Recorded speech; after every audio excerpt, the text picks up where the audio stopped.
So you've got your brand new DSLR, you've unboxed it, you've taken the lens out, you've screwed it on, you've clicked it on so nicely, but the image you're pulling from it isn't that great and not what you've been seeing online. So how do you pull a cinematic filmmaking-esque image from your brand new DSLR? Well, let me show you.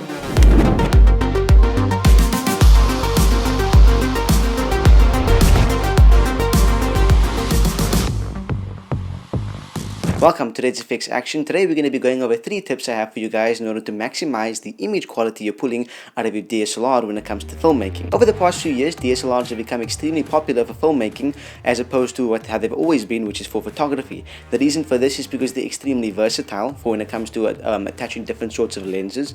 They're way cheaper than stuff like cinema cameras. You also have lots of additions, like you can attach a microphone which gives you good sound quality, and obviously sound is a very big part of making a film. And also the image quality that you pull from a DSLR, since it's so crisp for photos, it also translates to video as being extremely high quality. But as with anything, if you just buy it and start using it, it's not going to be the best. So what you want to do is do some research into the best type of DSLR that suits your needs, and after that there's a couple things you can do in order to maximize the quality of the video you are pulling from that piece of hardware. Starting with tip number 1, choosing the right lens. Now when it comes to buying a lens, there's going to be a lot of information out there that's going to essentially designed to scare you. Lots of people are trying to push different products such as wide lenses and cropped in lenses and lenses with specific apertures and lenses that don't really translate to certain cameras because of micro four thirds sensors and a whole bunch of different types of information that basically just scares you. What you want to think of here, bottom line, is what are you trying to shoot? If you're making standard videos, heads up like this, if you're doing standard short films, stuff like that, you don't want to go crazy. Some lenses are extremely expensive, such as 16mm lenses, and it all depends on lots of different aspects, such as the aperture, such as how wide it is, such as what type of materials it's made out of, etc, etc, etc. What you want to do is keep it simple. For example, when you buy a Canon camera, it comes with a standard kit lens like the one I'm using right now, an 18-55. Now this lens is crapped on a lot. Like, people really say, get rid of the kit lens, get rid of it, it's not good, buy another one. But at the end of the day, it's really good. It's got a decent aperture, it has a decent width, it doesn't zoom too far in, doesn't zoom too far out. It's a good camera. I'm like, if I stick my arm out right now, I'm touching the lens, but you can see this whole portion of my body. So it's extremely good if you're trying to make type of videos like this. And for filmmaking, it's also versatile because it allows a lot of light into the lens, so you can use it to shoot nighttime shots. Granted, it's not the best in those occasions, and you'd maybe be better off with something like a 50mm lens, but the standard kit lens is extremely good, and I would recommend it for someone who doesn't have it at the end of the day. Tip number 2 is shoot with a flat color profile.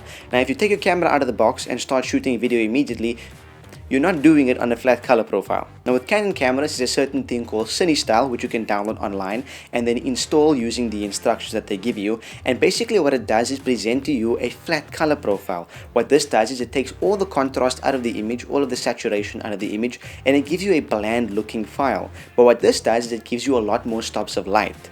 For example, if I want to put this in layman's terms, if you have an image, the blacks are already crushed, so you're having extremely dark black spots. Now, when you take that image into your video processor and you try and edit it or color grade it, you already are working with a color corrected or color graded image because those blacks are already being pushed to the brink.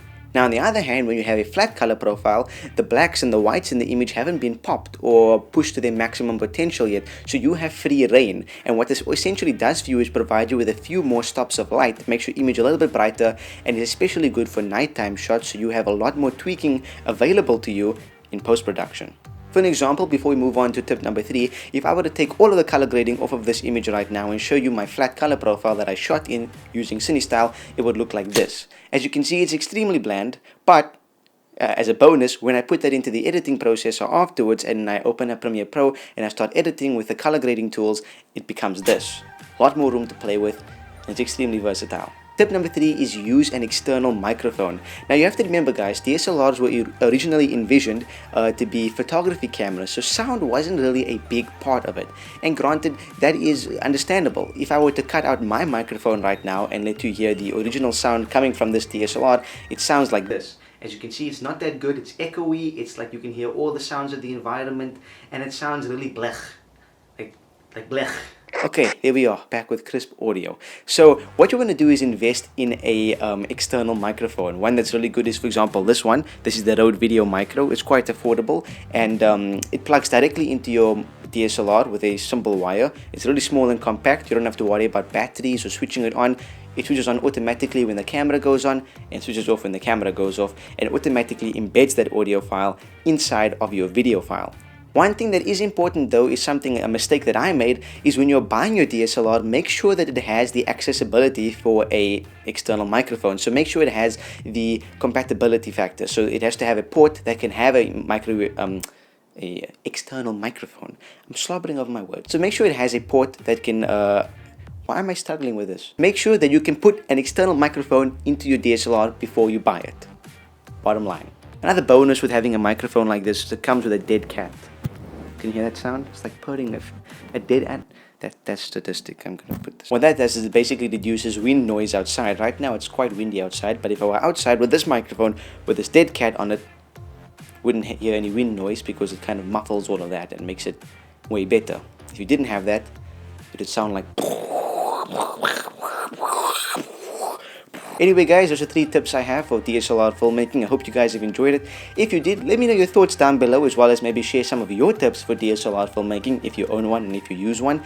If you're looking into buying a DSLR and you want some tips and advice on what type of model to buy and based on your budget, I'll be happy to offer you any free assistance I can from my limited amount of knowledge. Hit me up in the comments down below. You can follow me on Twitter and Instagram. Those links are in the description as well as on the end screen of this video. Also like, share, subscribe, turn on the notification bell, all that good stuff. And stay tuned for more episodes. Our next ResFX Action episode is going to be all about building your sound effects library, which I'm extremely excited for. So stay tuned for that one, and I'll see you guys in the next one. I'll take this off. You're welcome, by the way, for that extremely pleasing sound to your ears.